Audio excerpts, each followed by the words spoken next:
Dar certidumbre sobre el cronograma electoral, sobre la ruta electoral, puede ayudar a dar certidumbre.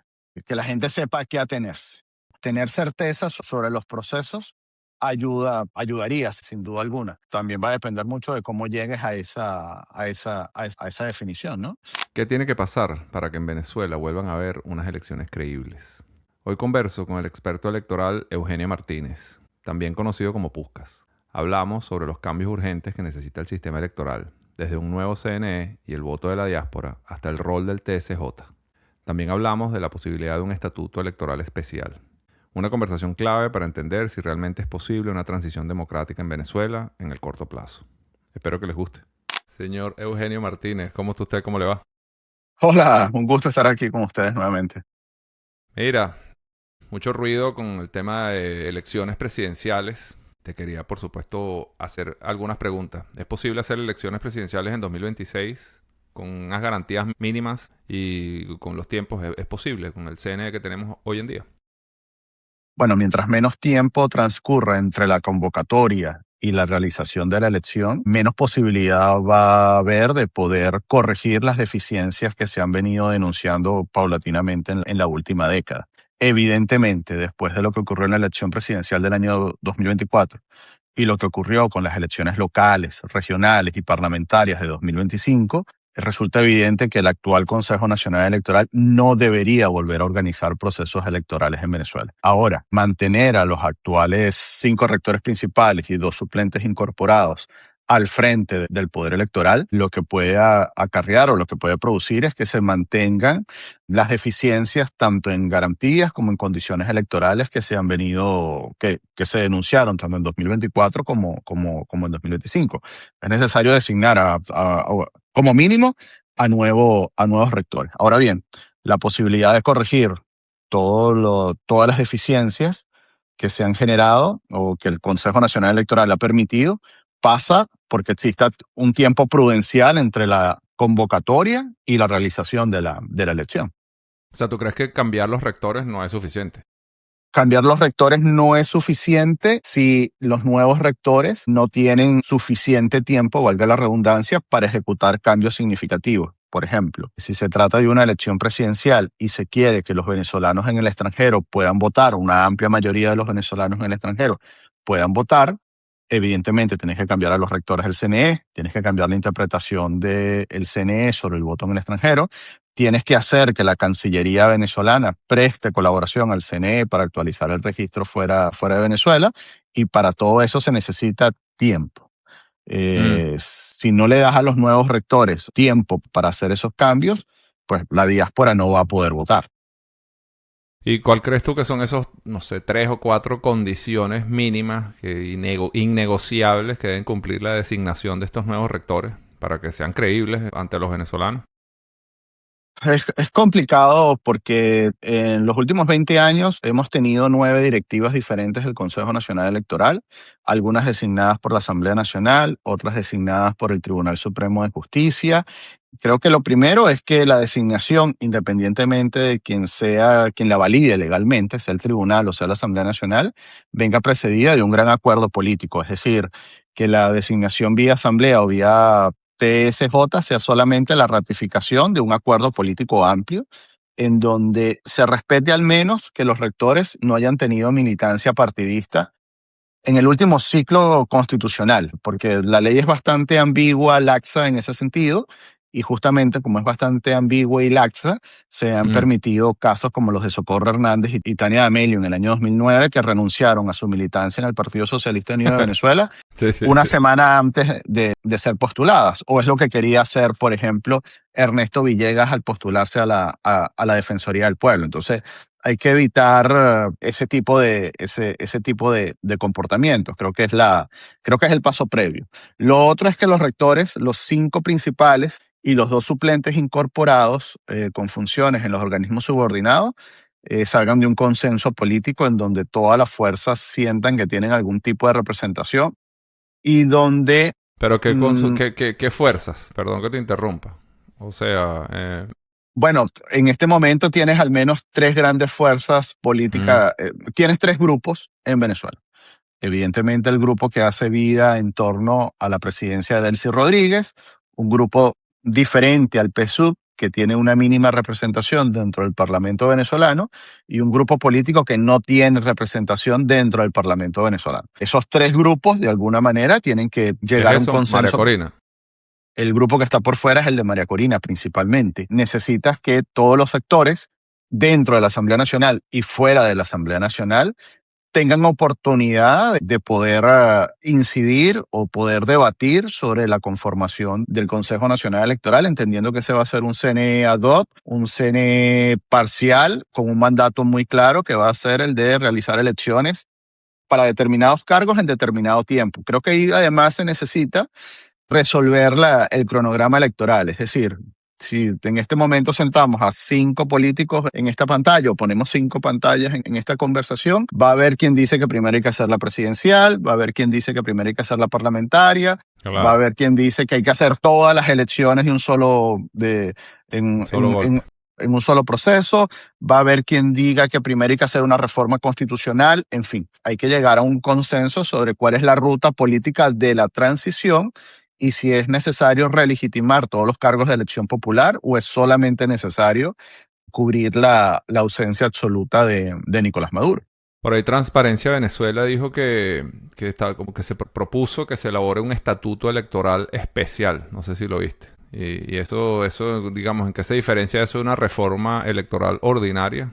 O sea, bueno, la idea del estatuto es tratar de corregir de forma rápida algunas omisiones o vacíos que tiene la Ley Orgánica del Poder Electoral y la Ley Orgánica de Procesos Electorales sin entrar a una reforma electoral amplia. Es decir, claro, porque tienes 6 meses, ¿no? Tú en teoría no puedes modificar la ley 6 meses antes de una elección. Taxativamente eso no lo dice la ley electoral, lo decía la Ley Orgánica del Sufragio y Participación Política que se derogó en el año 2010, pero es un estándar internacional comúnmente aceptado que no cambies las reglas del juego 6 meses antes de la celebración de la elección. Ahora bien, el estatuto electoral lo que hace o lo que haría es desincorporar, desaplicar algunos artículos puntuales de la ley, darle una nueva interpretación a esos artículos y dejar el resto del marco normativo tal cual y como está. Volvemos con el tema de los venezolanos en el extranjero.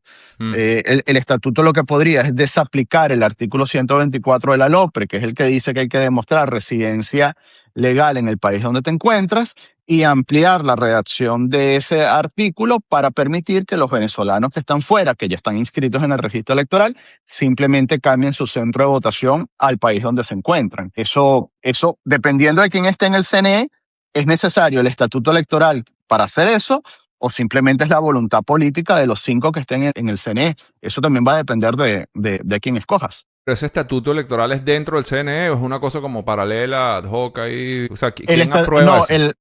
El estatuto lamentablemente lo tiene que aprobar la Asamblea Nacional.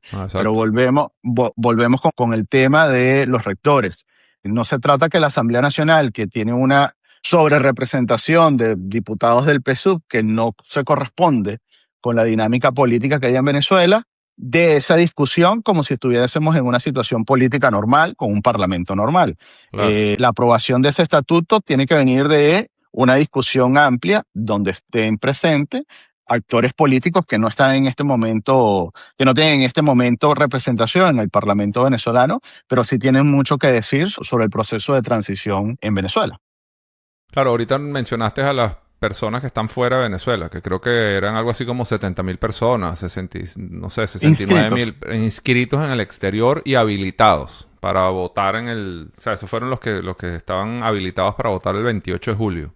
Correcto. Entonces, claro, hay 9 millones de personas afuera, digamos que la mitad por lo menos deberían ser habilitados. ¿Cómo haces para resolver esa exclusión de gente que está afuera?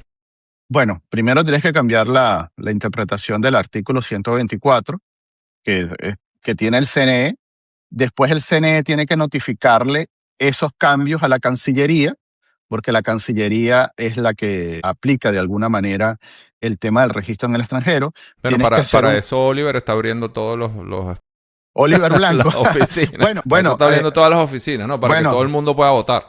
Bueno, Los venezolanos en Estados Unidos, por ejemplo, necesitan de embajadas y consulados para poder recuperar su derecho a la identidad y después de recuperar su derecho a la identidad, poder inscribirse. Volviendo al tema sobre el tema del voto en el extranjero, necesitas la colaboración de la Cancillería para esos temas, pero también necesitas cambiar el funcionamiento del proceso electoral fuera de Venezuela, porque la legislación hoy en día prevé el voto en el extranjero como algo anecdótico, como algo circunstancial, como algo que no tiene mayor importancia numérica, porque Claro, Venezuela nunca fue un país de migrantes claro. de la magnitud que lo es hoy. Entonces, necesitas poder designar testigos en el extranjero, necesitas poder hacer centros de actualización de datos en el registro electoral fuera de las embajadas, porque hay embajadas que operativamente no pueden, en cuanto a espacio físico, en cuanto a personal, no pudiesen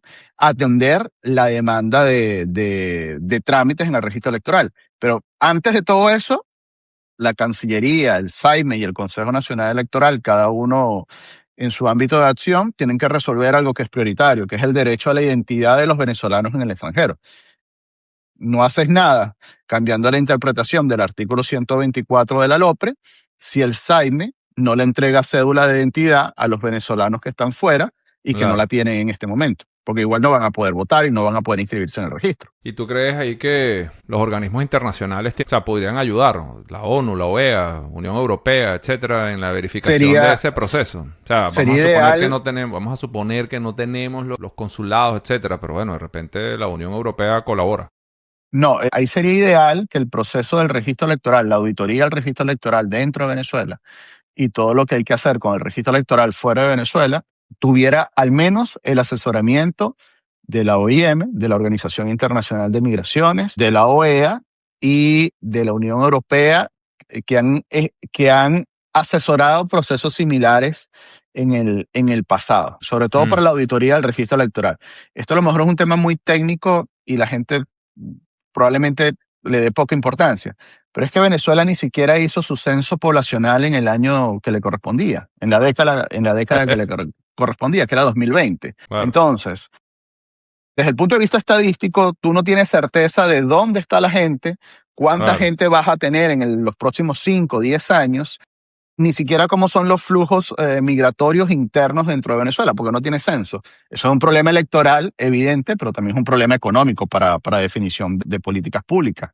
Necesitas resolver también el tema del censo. Ahora, si nos ponemos maximalistas y queremos resolver todo lo que hay que resolver antes de hacer la elección, entonces nunca vas a hacer la elección, porque tienes demasiadas cosas Bueno, por resolver. eso le dije yo a María Corina un día, le dije, tire esa elección a sí mismo como está, igualito ya le ganaste una vez, ¿qué importa? Le vuelves a ganar. No sé. Es una lectura, no estoy seguro que todos los involucrados en el proceso electoral quieran hacer elecciones en este momento, ¿no?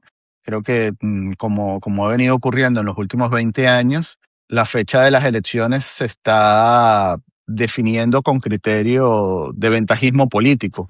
Obvio. Hago la elección cuando me conviene hacerla, no cuando toca hacerla, que es el debate legal que tienes en este momento. Es decir, en algún momento la sociedad civil venezolana o los políticos venezolanos tienen que presionar al Tribunal Supremo de Justicia para que se pronuncie sobre el fondo de la ausencia de Nicolás Maduro, porque el Tribunal Supremo de Justicia lo que dijo, esto es una ausencia forzosa y no quiso calificarla ni como ausencia temporal ni Temporal. como ausencia absoluta. Mientras no exista una calificación de alguna de estas dos formas, temporal o absoluta, no se abren las compuertas electorales para resolver esa ausencia. No puede estar Venezuela indefinidamente sin la figura de presidente electo. Y además está todavía dando vueltas el reclamo sobre la elección presidencial del 28 de julio y sobre la adjudicación de resultados que hizo sobre la irritada adjudicación de resultados que hizo el Consejo Nacional Electoral. Entonces, no puede seguir corriendo la arruga sobre la figura del Ejecutivo sin que se defina una situación taxativamente clara de esto es lo que ocurre con la presidencia y esta es la forma de resolver lo que ocurre con la presidencia. Bueno, pero ahí está el TCJ tratando de decir que esto se queda así indefinidamente, ¿no?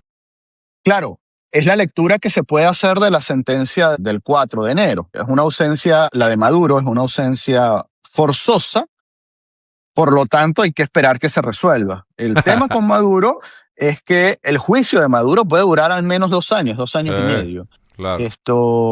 Es decir, no puedes tener al país 2 años y medio, diciendo que hay una ausencia forzosa. Evidentemente hay una ausencia forzosa, pero esa ausencia forzosa es absoluta, en el sentido de que Maduro no tiene la capacidad de volver a ejercer el poder. Entonces tienes que resolver la ausencia de quien figuraba como cabeza del Ejecutivo.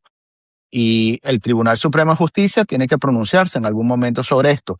Para satisfacción de los magistrados del Tribunal Supremo de Justicia, nadie les está exigiendo formalmente que se pronuncien sobre el fondo del asunto.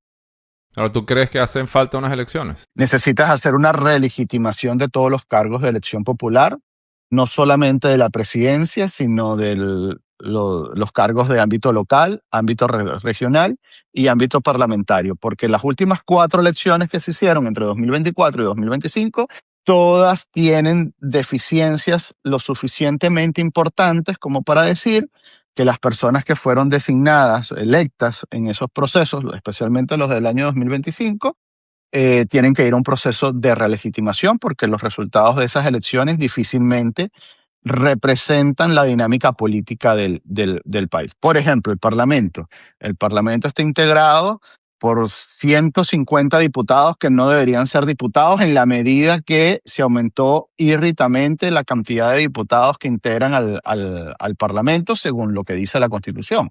Tienes entonces que, primero, volver al cauce donde solamente el Parlamento está integrado por 165 personas, no por las 283 que la conforman hoy en día.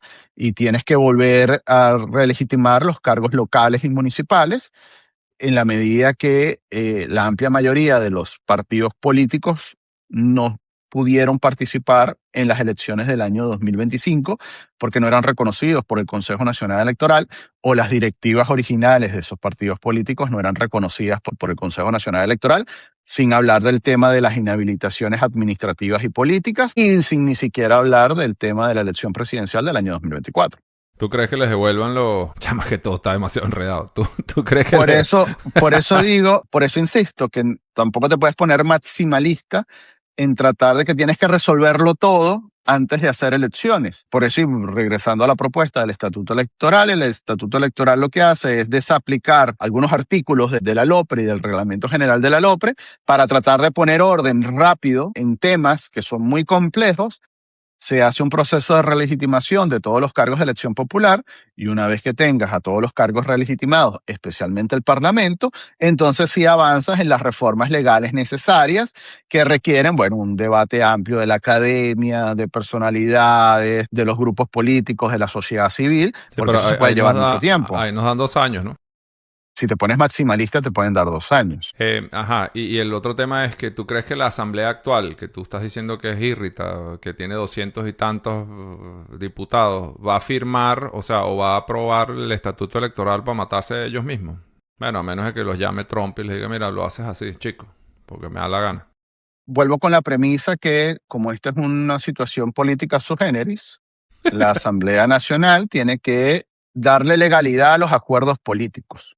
Así que el Estatuto Electoral, los rectores del CNE, los magistrados del Tribunal Supremo de Justicia, el Contralor General de la República, la Asamblea Nacional lo que tiene que darle es legalidad a los acuerdos políticos sobre todos esos cargos o sobre todos los cambios que se necesitan.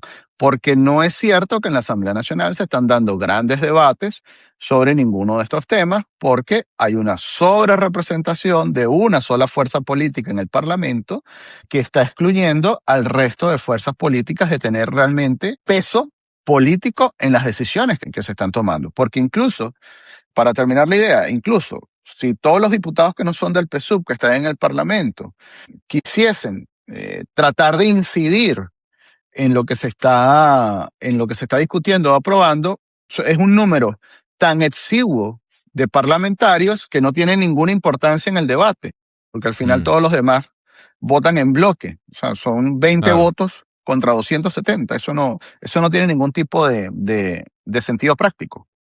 ¿Tú crees que le devuelvan, dentro de todo este proceso, crees que le devuelvan los partidos políticos a sus dueños originales?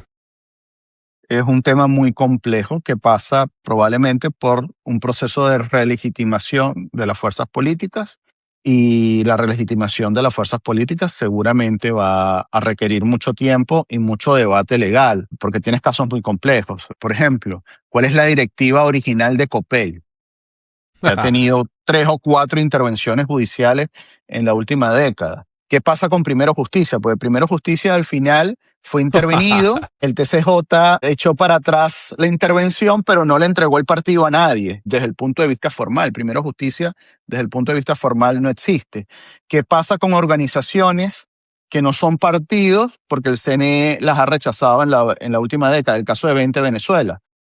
Evidentemente, si vas a unas elecciones regionales o locales, yo me imagino que 20 quisiera tener su tarjeta en la pantalla de la máquina y que la gente vote por los candidatos de 20 independientemente de quien los apoye o los deje de apoyar. Pero para eso 20 tiene que poder convertirse en partido político. Si es lo que quisiera hacer 20, que ya no lo sé.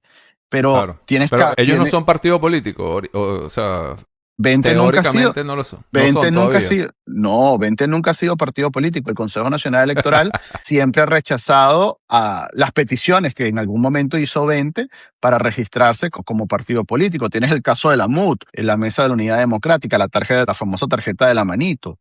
Al final, en este punto, la MUD probablemente ya no es partido político, ya esa tarjeta no existe. En fin, tienes demasiado que resolver, demasiado. pero necesitas comenzar a resolverlo por algún lado. Insisto, no ser maximalista entre las cosas que son prioritarias, urgentes, las que son necesarias y las que se pueden hacer con tiempo. Avanzar en una reforma electoral amplia en este momento no tiene ningún sentido. Por ejemplo, por eso es mejor desaplicar algunos artículos puntuales de la ley, darle algún tipo de coherencia a la decisión que se tome sobre esos artículos y avanzar en una etapa ad hoc de relegitimación de los cargos de elección popular. Claro, pero todo eso tiene que pasar por la asamblea actual, que ya dijimos que es un desastre. Puede pasar por la asamblea actual, puede pasar por una nueva asamblea, puede pasar por una nueva asamblea, tiene que pasar por el Tribunal Supremo de Justicia. Volvemos, se necesita voluntad política y acuerdos políticos para que el Tribunal Supremo de Justicia o la Asamblea Nacional actual puedan darle legalidad a los acuerdos políticos. Los acuerdos de Barbados, por ejemplo, no pasaron ni por el TCJ ni por la Asamblea Nacional. Nah, pero eso, bueno, pero todo eso es gana tiempo. O sea, al final del día, a él sí le está saliendo bien la jugada. Está ganando tiempo y gana tiempo y gana tiempo. Necesitas, o sea, todo lo que me dijiste ahorita es ganar tiempo, ¿no? Bueno, pero necesitas definir dónde comienza el proceso de legitimación de las autoridades. Que tienes que hacer elecciones en 30 días con este Consejo Nacional Electoral. Si ese es el acuerdo político, pues bueno, eso será lo que se ejecutará.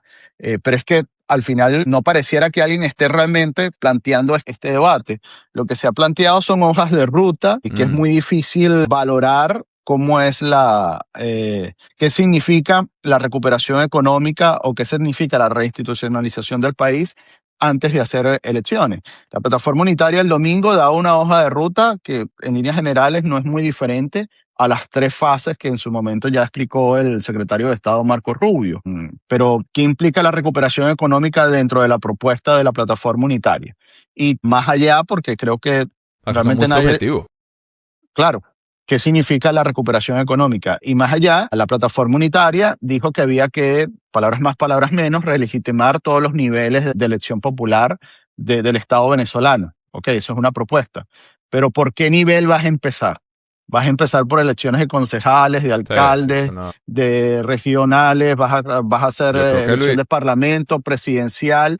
Eso es algo que, bueno, de alguna u otra manera... Creo que, ¿y no te parece más fácil arrancar presidenciales?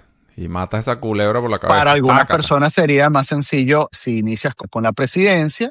Si inicias con la presidencia, el presidente, infiero, nuevo jefe de Estado o la nueva jefa del Estado puede disolver el Parlamento y convocar nuevas elecciones parlamentarias. Por ejemplo, es una forma de resolver el problema del Ejecutivo. Eso sería lo más expedito, creo. Lo más expedito sería eso. Pero... No necesariamente. Es un proceso complicado, es un proceso complejo. Y además es un proceso que te va a alborotar de alguna manera el país. Habrá gente que crea que este no es el momento de mover el tablero político dentro de Venezuela. No, bueno, claro, todos los que no están con María Corina, me imagino que están pensando eso.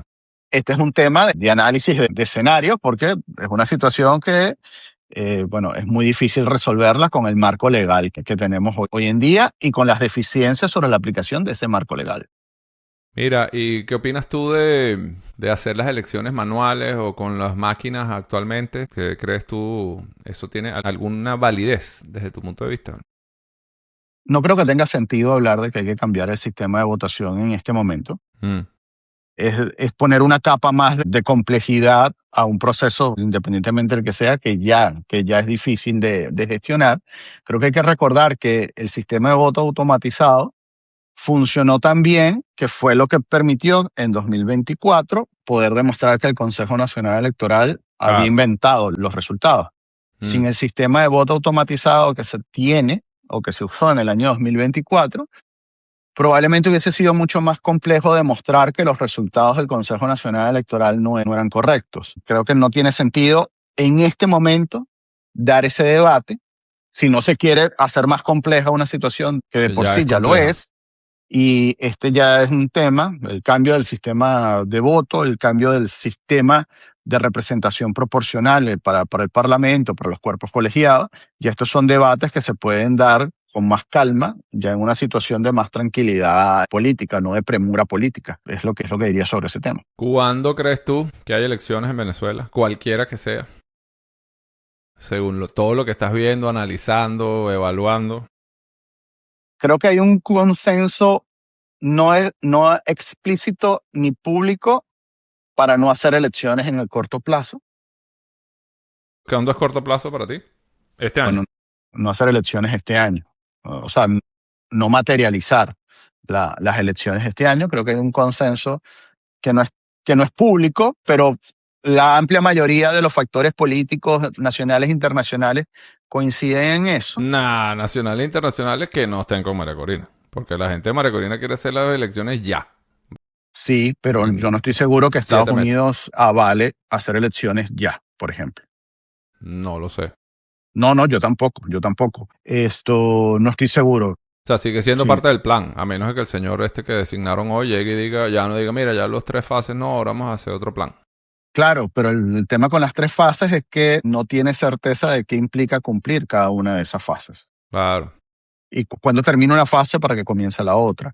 Porque la tercera fase, que es la de las elecciones, pudieses estarla ejecutando en paralelo con las otras dos en este momento. No Mm. sé, hablando del estatuto electoral, hablando del tema del registro electoral, designando nuevos rectores, porque la amplia mayoría de los cambios que necesitas hacer para un proceso electoral pasan por el CNE. Es Ujú. decir, pasan por nuevos rectores, en vista que los actuales 5, bueno, prácticamente ni siquiera están en sus oficinas. Es decir, el Consejo Nacional Electoral es un poder vacío en este momento. Por cierto, ¿tú crees que o sea, llamar o convocar a elecciones ayudaría a calmar la tensión dentro de Venezuela, atraer inversión, o crees que más bien eso espantaría a la gente? O sea, ¿crees que eso sería contraproducente? Decir, bueno, mira, las elecciones son en mayo del 2027, en agosto, en enero, no sé cuándo, el número que sea. Pero ¿crees que definir el día, o no el día, pues por lo menos la fecha, o sí, la fecha lo más cercana posible, le hace bien a Venezuela hoy o más bien le Dar, crea incertidumbre? dar certidumbre sobre el cronograma electoral, sobre la ruta electoral, puede ayudar a dar certidumbre. Mm, Que la gente sepa a qué atenerse. Vamos a tener relegitimación de todos los cargos en 6 meses, en 12 meses, en mm. 18, en 24. Vas a ir a un proceso parlamentario en tanto tiempo. Vas a ir a un proceso presidencial en tanto tiempo. Tener certeza sobre los procesos ayudaría sin duda alguna. También va a depender mucho de cómo llegues a esa definición, ¿no? Eh, de la forma en que generes ese debate. Porque yo creo que obviamente Del si quiere alargar el tiempo, esperar que vengan las elecciones de medio término de Trump, Trump pierda poder y ella se quede ahí acostada tranquila. No sé, es mi percepción. Y ella quiere alargar eso y que no se anuncien nunca elecciones. Y Bueno, después Trump pierde poder, digamos, puede perder poder y ya más nunca no hay elecciones. O bueno, no, sí, señora, Bueno, hay elecciones en unos 5 o 6 años. Nos no lo volvemos a ver. sabemos porque antes de ayer, el Partido Demócrata, el Comité Nacional del Partido Demócrata, pedía elecciones. Es algo que el Sí. Partido Republicano no ha hecho abiertamente, taxativamente, como fuerza política. Probablemente a Delcy Rodríguez, al entorno de Delcy Rodríguez, le convendría más hablar de elecciones locales o regionales que evidentemente que hablar de una elección presidencial. En la medida que abres la válvula electoral, metes a la amplia mayoría de los partidos políticos en el debate sobre las candidaturas, alcaldes, gobernaciones, el deseo de volver a tener cuotas de poder, y haces un proceso donde la alternancia o el cambio en el Ejecutivo no queda en juego. Por eso decía que dependiendo a qué persona le consultes, va a cambiar mucho cómo prevé que tiene que ser el cambio, el tema electoral en el país. ¿Cuál crees tú que es el mayor riesgo? O sea, si se llaman unas elecciones, ¿qué es lo mínimo que tiene que haber? ¿Cambio del CNE? ¿Reconocimiento de la diáspora? ¿Qué crees tú que es lo mínimo que hay que tener para que haya una... O sea, ¿cuáles son las mínimas condiciones que tienen que haber para que se llamen unas elecciones? Sería ideal que que la mayor cantidad posible de venezolanos en el extranjero pudiese ejercer su derecho al voto, pero para que eso ocurra se necesita tiempo. Mm, Y si hay premura para hacer la elección presidencial, probablemente el tema del voto en el extranjero tenga que quedar para un segundo nivel mm, de reclamo. Creo que es indispensable la forma en que está compuesto el Consejo Nacional Electoral para esas elecciones, pero no me refiero solo a los 5 rectores principales y a los 2 suplentes incorporados. Me refiero también a los 23 directores regionales del Consejo Nacional Electoral mm. y a los directores de línea del Consejo Nacional Electoral. Hay que cambiar toda la estructura del organismo, tanto en Caracas como en las regiones. Hay que tener un acuerdo tácito, porque esto es un tema de debate legal, así que hay que tener un tema de acuerdo tácito de cómo se divulgan los resultados. Mm. Y hay que tener, En creo que esto, servilleta. Con servilleta. no, cómo se divulgan los resultados. Es más, el sistema ya permite ver qué mesa cerró, qué mesa no cerró, verlo en tiempo real, Ah. sin necesidad de violar la ley. Y se necesita, además, que el Plan República, es decir, los militares venezolanos, interioricen que en una elección el militar está subordinado al poder civil, es decir, al CNE, y no al inverso. Mm. Llevamos 20 años donde los efectivos del Plan República han asumido para sí la conducción del proceso electoral en los centros de votación, en las regiones, y creo que junto al tema del Consejo Nacional Electoral, el comportamiento del Plan República en los días previos y posteriores a la elección tiene que ser básico. Bueno, pero eso también lo vimos. Eso no le tengo yo miedo porque vimos el mismo 28 de julio los mismos casi que militares celebrando cuando daban los resultados de las actas. Claro que entiendo lo que estás diciendo, pero yo creo que también los mismos resultados, los mismos Esta, militares, los esposos, las novias, la verdad, está todo el mundo diciendo, todo mira, eso está pana. muy bien, todo eso está muy bien, pero la elección es un proceso de ámbito civil Mm, y los efectivos del Plan República tienen un rol relevante, importante dentro de ese proceso civil, que es claro. la seguridad del centro de votación. No tomar decisiones en el centro Sí, de bueno, claro, votación. eso es otra, eso lo hablamos con mi general, no, no sé con quién. Bueno, chévere, está bien, buena conversación. Espero volvamos a hablar próximamente. Creo que este tema van a seguir habiendo cambios, aunque tú sabes más que yo, pero yo estoy seguro que van a venir muchos más cambios, así que te agradezco otra vez por tu tiempo. Esperemos que todos los cambios sean por el bien del país. Amén, que así sea. Espero que nos veamos pronto, pana. Un abrazo. Abrazo. Cuídese. Saludos. Chao.